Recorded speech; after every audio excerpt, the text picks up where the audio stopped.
Ó, a palavra de hoje está escrita em 2 Reis 19. Aqui em 2 Reis 19, vamos ler a partir do versículo 20. Então, aqui no versículo 20, Isaías e anima Ezequias. Então, Isaías, filho de Amós, mandou dizer a Ezequias: assim diz o Senhor Deus de Israel: o que me impediste acerca de Senaqueribe, rei da Síria? Ouve. Aí no 21. Esta é a palavra que o Senhor falou dele a virgem, filha de Sião, te despreza, de ti zomba, filha de Jerusalém, menina, a cabeça por detrás de ti. Então aqui nós já vimos que ele narra a história do rei Ezequias de Judá, que enfrentou ameaças externas e doenças internas. O capítulo 19 descreve a invasão da Síria e a oração de Ezequias por livramento.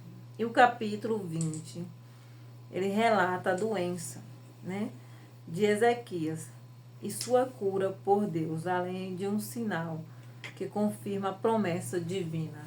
Amém. Então, no 21 ele fala: a filha de Sião, ou seja, Jerusalém, é desprezada, ridicularizada pelo rei da Síria, Senaqueribe. No entanto, o Senhor afirma que ela se levantará e sacudirá a cabeça. Aí vamos ler o versículo 22. A quem afrontaste e blasfemaste, e contra quem alçaste a voz, ergueste os teus olhos ao alto, contra o Santo de Israel. Então, aqui o que ele está falando? No 22, a quem afrontaste e blasfemaste. Então, no 22, Deus, por meio do profeta Isaías, diz a Ezequias que o desprezo e as blasfêmias de Senaqueribe não ficariam sem respostas.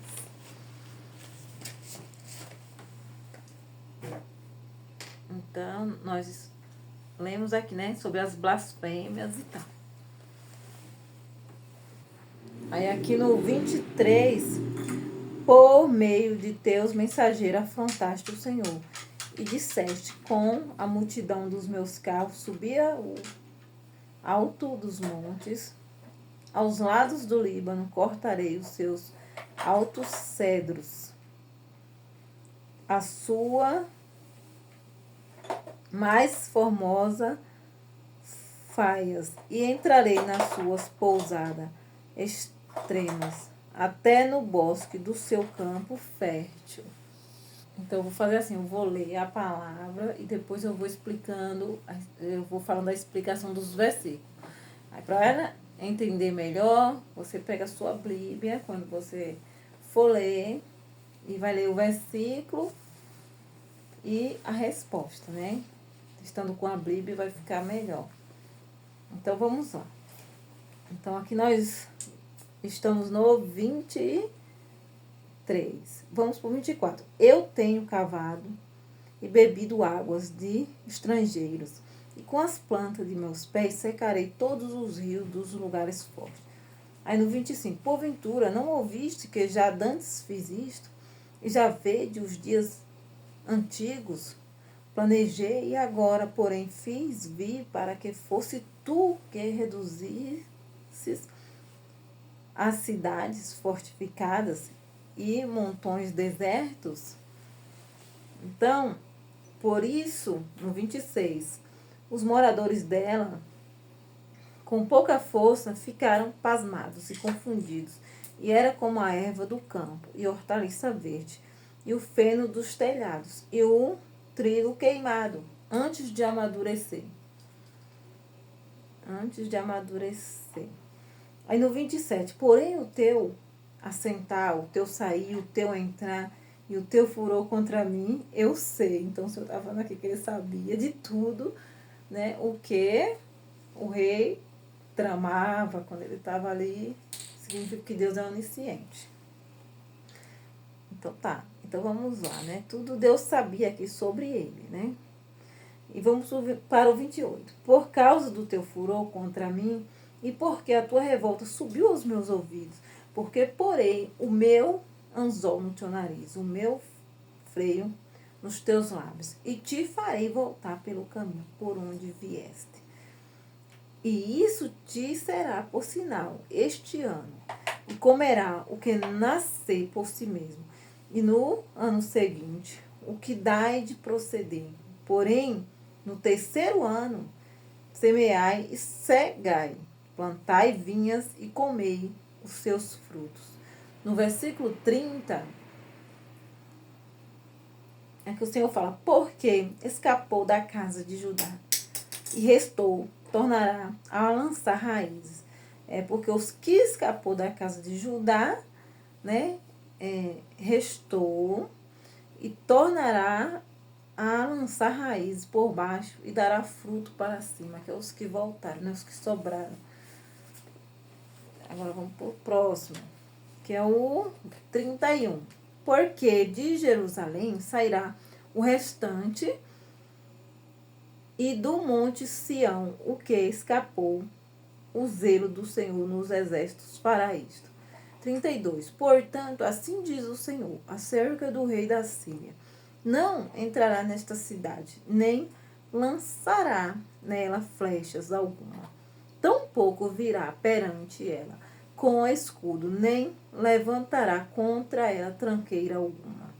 E no 33. Pelo caminho, por onde vier, por ele voltará. Porém, nesta cidade não entrará, diz o Senhor, porque eu ampararei esta cidade, para livrar por amor de mim e por amor do meu servo Davi, porque o Senhor tinha uma aliança com Davi. Aí aqui está falando, olha, a destruição dos assírios, no 35. Sucedeu, pois, 2 Reis 35.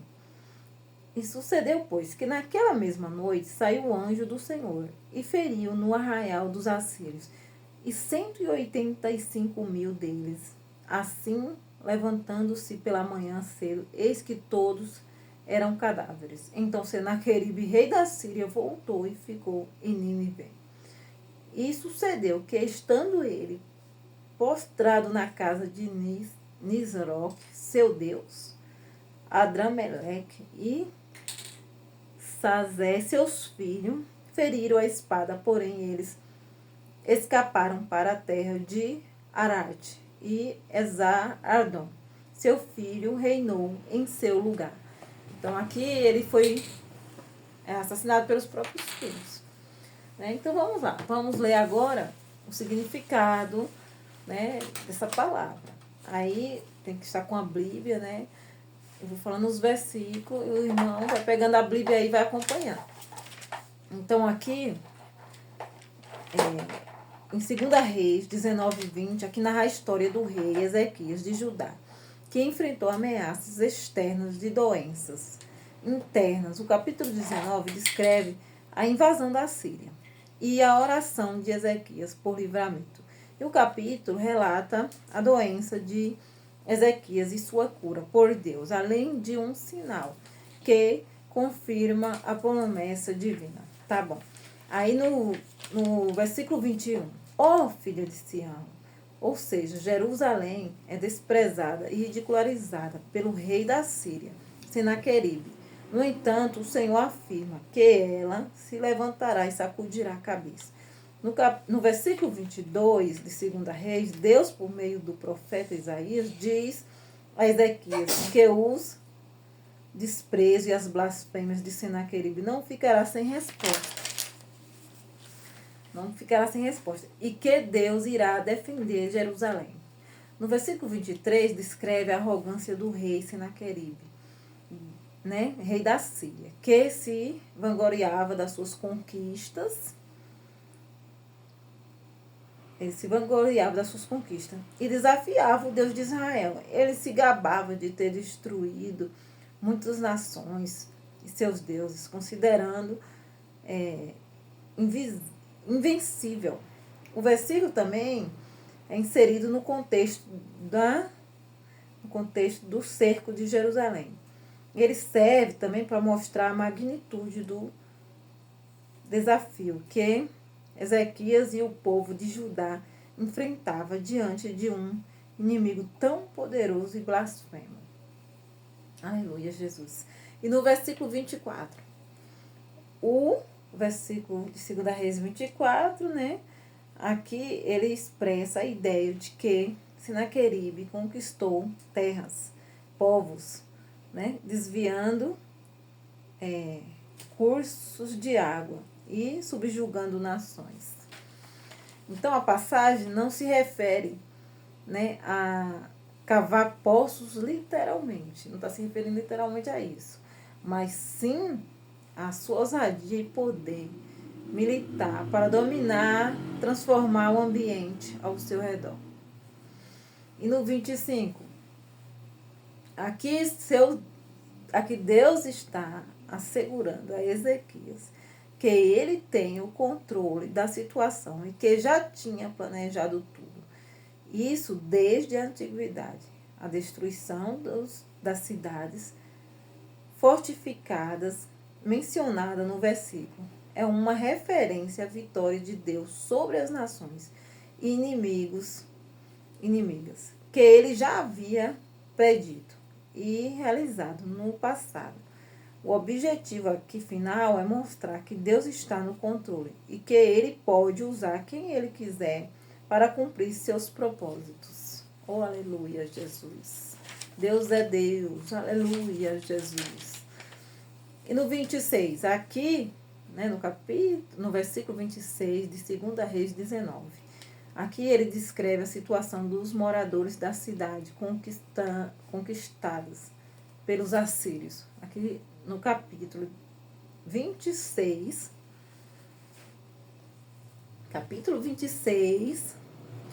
de 2 Reis 19. Ele vai explicar a situação da cidade, como era conquistada pelos assírios, né? Então, como que era a cidade? Era desabilitada, ou seja, sem forças, cheia de temor, aterrorizada, o povo com medo das ameaças sírias. Confundidos, eles ficavam perdidos, né? Ficavam bem perdidos, sem saber, ficavam perdidos diante daquela situação, né? Eles também eram como a erva do campo, né? Insignificantes, vulnerável, facilmente destruído, né? Eles eram como a relva verde, sem durabilidade, facilmente murchava e secava como o feno dos telhados, queimados e destruído antes de cumprir seu propósito. Meu Deus. E no 27, versículo 27 de 2 Reis, aqui é o significado da palavra. Deus está dizendo que ele sabe de tudo sobre Senaqueribe, incluindo onde ele está, o que ele faz e como ele age contra Deus. E isso demonstra a onisciência de Deus e sua capacidade de ver além das ações visíveis, alcançando os pensamentos, né, e as intenções dos assírios. Então, no 28, Deus conhecia a arrogância de Senaqueribe e a sua intenção de conquistar Jerusalém, e que ele, por sua própria vontade e poder, colocaria um gancho no nariz de Senaqueribe e uma rédea em seus lábios, redirecionando pelo mesmo caminho por onde ele veio. E no 29, apesar das ameaças, Deus garante que o povo de Judá não precisará semear naquele ano, pois a colheita do ano seguinte será abundante, e eles comerão o que crescer por si só, seguido da colheita normal dos anos seguintes. Aleluia. Glória a Deus. O Senhor é bom. O Senhor é bom, o Senhor é fiel. Né? Então aqui, mesmo passando por essas situações, Deus não ia deixar o seu povo desamparado, né? Ia ter colheita, ia ter bênçãos, né? Era promessa do Senhor. Então, isso mostra a fidelidade de Deus em proteger, em prover para o povo, mesmo em tempos de grande dificuldade. Amém. E no 30, no versículo 30 de 2 Reis, né, a profecia promete que mesmo após a invasão e devastação da terra, o povo de Judá que sobreviver se recuperará e prosperará